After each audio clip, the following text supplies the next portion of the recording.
Okay, hello. We are going over Young's double slit,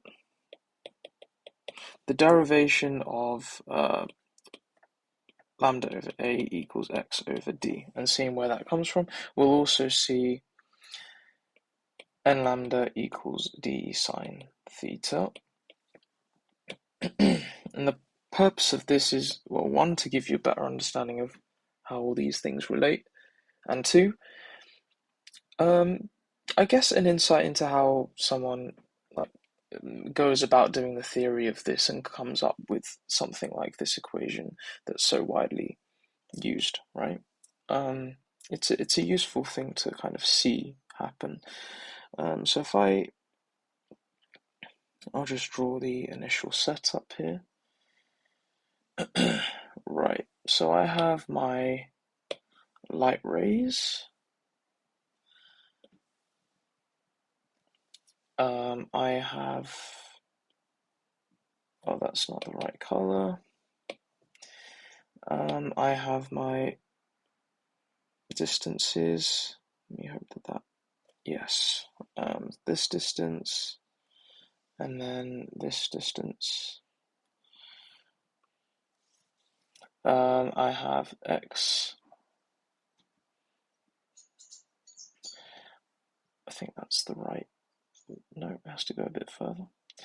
Okay, so this is x, this is d, this is a.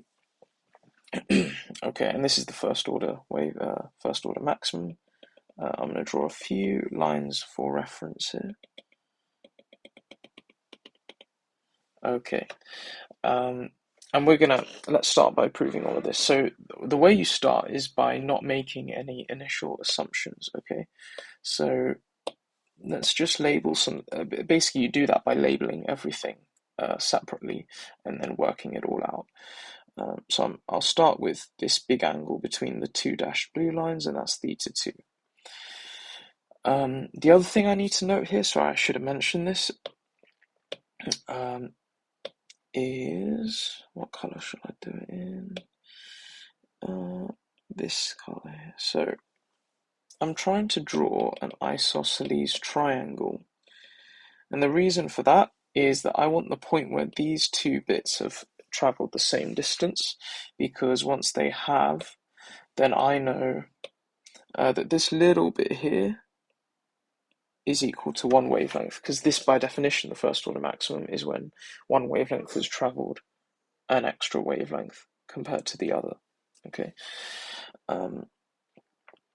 and then I want to label this angle as well, because this angle here relates, well, the triangle, this triangle here, can be used to relate lambda and a, which are the other two parameters of the equation. So so theta 2, kind of this triangle in blue, and using the fringe, relates x and d, and then we have theta 1, which relates wavelength and a, and then we want to try and show how theta 1 might equal theta 2, okay?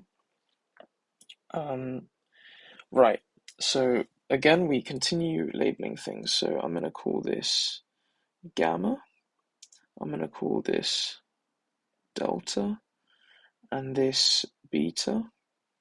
Because these are isosceles this is an isosceles triangle, that bit, I know that this is also beta. Okay, and then I want to work out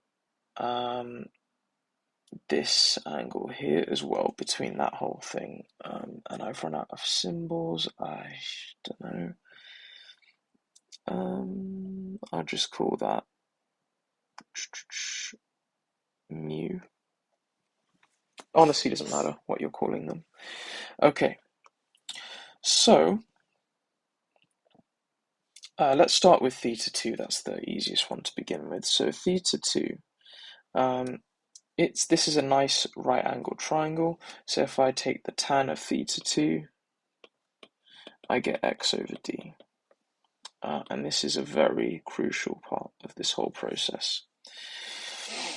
Next thing is theta 1. So theta 1 I can write as the angles in a triangle, subtract the ones remaining. So minus gamma minus delta. Okay, so this is what I mean by making no assumptions. We just start with the very basics. And we now know that, oh, okay, we clearly have to work out gamma and delta because we don't know them. And I'm assuming that we don't know them, okay? All right, so where can we go from here? Well, I can work out possibly beta, and if I can work out beta, then I can work out delta, because delta is going to be equal to pi minus beta because they're on a straight line. Okay, so if we can work out beta, then that's getting somewhere. And what we'll see is in this process, we'll actually work out everything we need to do gamma and the rest of it. Okay, so what I'm going to use here is this idea. I'll do it in a different color. That if I take this dashed line here and this angle, that's going to be the same as this angle here. Okay, and similarly, this angle here is going to be the same as this angle here. I know it's a lot of angles, but we shall see why. The reason why is I'm going to call this, if I call this omega lower, because this angle is produced by the lower slit, and this one is omega upper because it's produced by the upper slit. Okay, and omega is just random. Again, I couldn't think of a better symbol. What I can say is that tan omega lower, if we look at this triangle, I made a mistake. If we look at this triangle here, right, this whole distance here, this is x plus this little bit here, and this little bit here is half of the slit width, right, because we're going from the center to this slit. So I'm going to remove all of this because it's making the diagram messy. But tan omega lower is opposite, and opposite is x plus a half of the slit width, and I divide by adjacent, and adjacent is still d.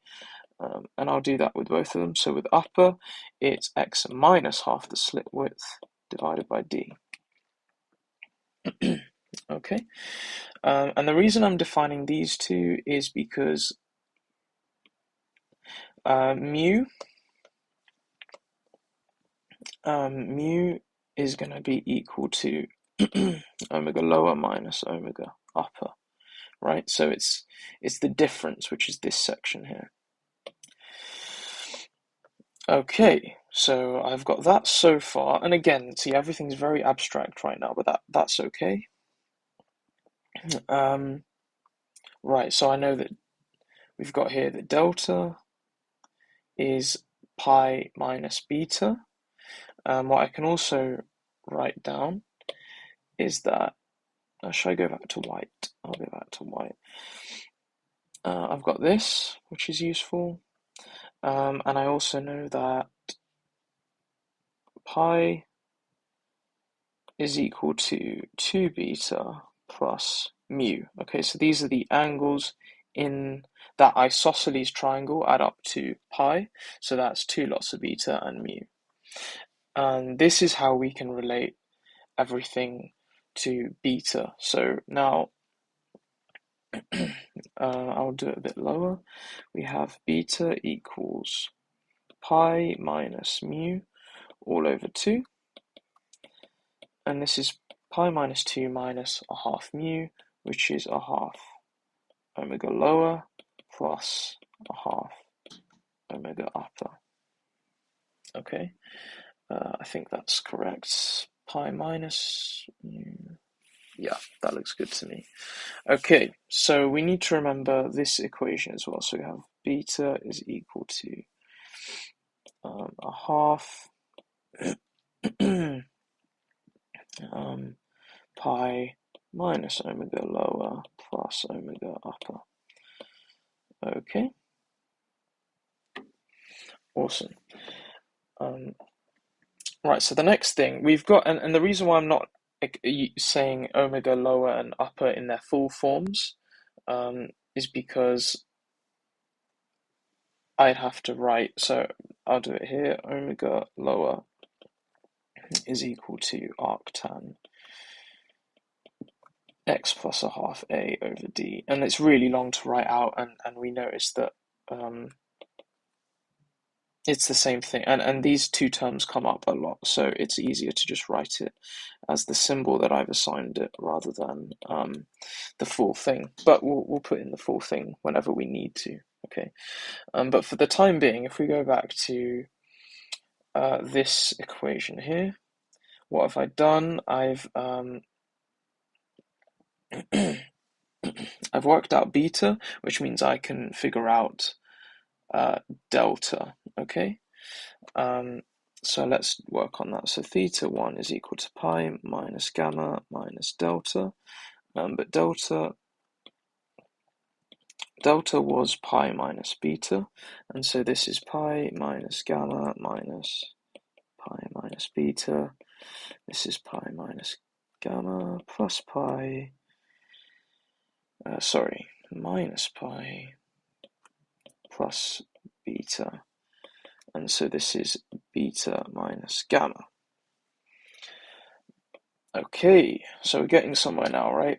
I know beta in terms of A, X, and D, okay? Because I know beta in terms of omega L and omega up, and I know those in terms of A, X, and D, so this is productive. The next thing though is we have no idea what gamma is. So what we found is actually what we've done so far is pretty useful. So if I go back to this, you can see that this is a 90-degree angle. And so gamma is actually going to be 90 degrees minus omega lower here. Okay. Just study the diagram if that doesn't make sense. But I've got omega lower is this part, and then gamma is this part, and they add up to make 90 degrees. Okay, so I'm going to undo all of that because again it's not neat. But at the bottom here I have gamma is equal to pi over 2 minus omega lower.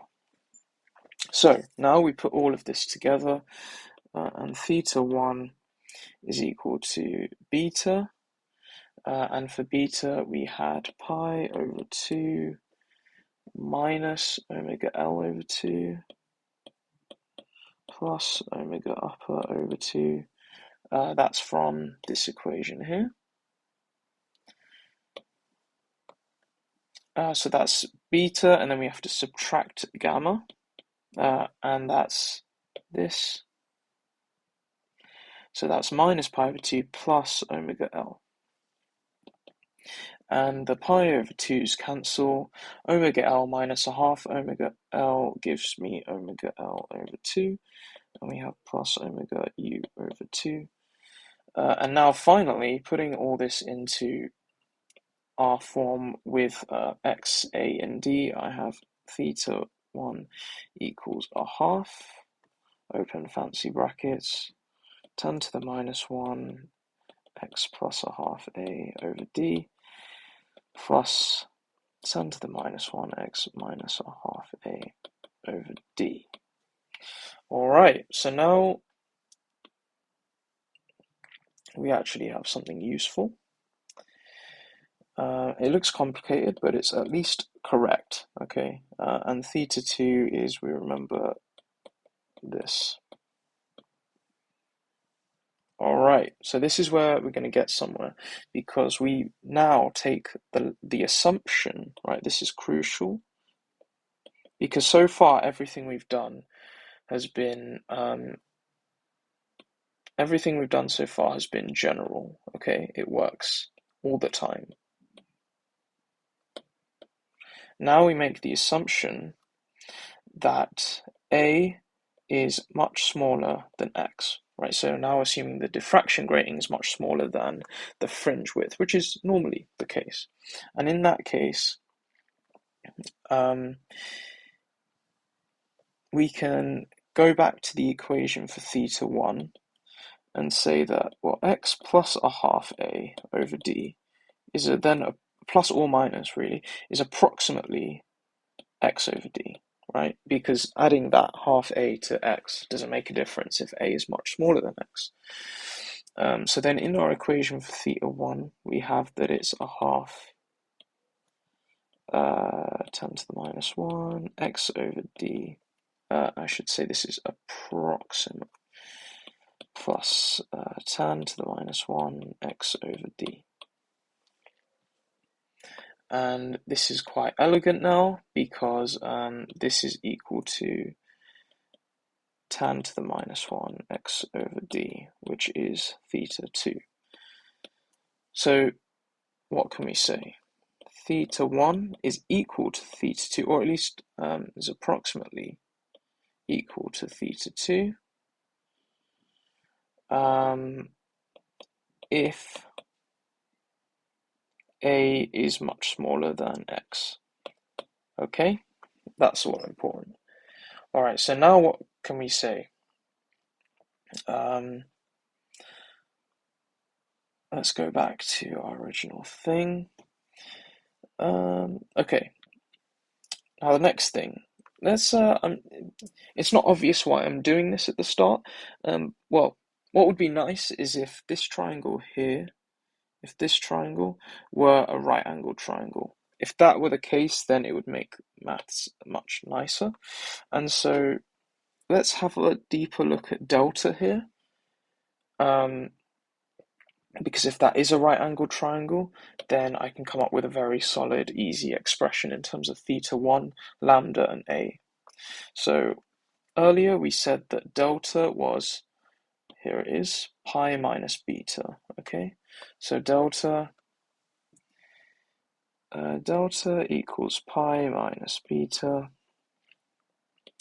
and this is pi minus a half into pi minus omega L plus omega U. I think this is correct in terms of,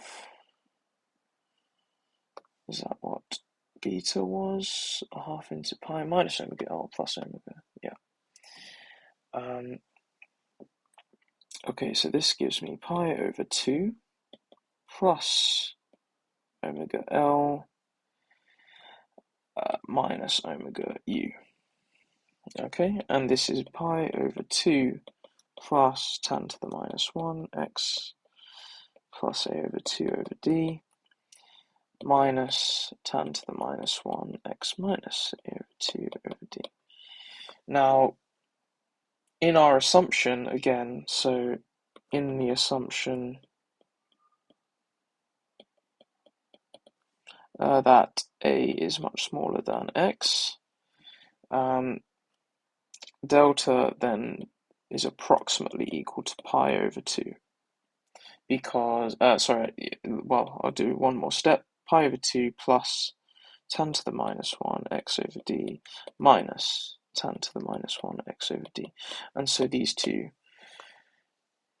cancel each other out, and I have delta is approximately pi over 2, 90 degrees, right? And that's really nice. So in this assumption, I can treat that as a right angle. And once that is the case, the rest is kind of easy. So then I can just say that this is a right angle triangle, so sine theta 1 equals lambda over a. Okay, so let's go and write that down. Sine theta 1 equals lambda over a. And the other thing I have, which we can't forget, is tan theta 2 equals x over d. So now we're already in the assumption that, so when a is much less than x, theta 1 is approximately theta 2, and we'll just define that as theta now, okay? So we don't need to make any difference. And so we have sine theta is approximately lambda over A, and tan theta is approximately x over d. And then we make two more assumptions. We're almost there, and you can probably see it. And that's if lambda is much smaller than A and x is much smaller than d, then sine theta is very small, and in that we can say it's approximately theta, and tan theta is approximately theta, and therefore lambda over A is approximately x over d. But this requires all of the assumptions, so A much less than lambda,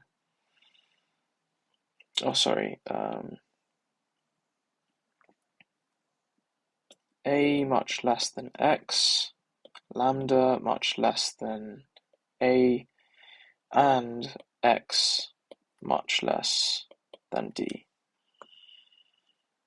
Can I put all of that in one? I can say lambda much less than A is much less than x, and x is much less than d. So if we assume all of that, then we have our formula. Lambda over A equals x over d. And finally, I can just generalize this sine bit to say that for the nth order maximum, I have, instead of x, this will be nx, right? And instead of lambda, I'm going to have n lambda.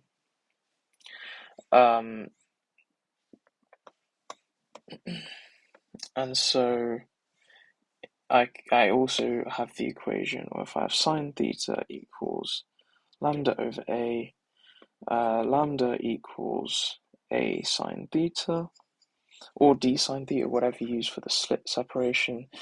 But if you have n lambda, your angle's going to increase as well. So for the nth order, this is the angle, and this is the wavelength, the number of wavelengths.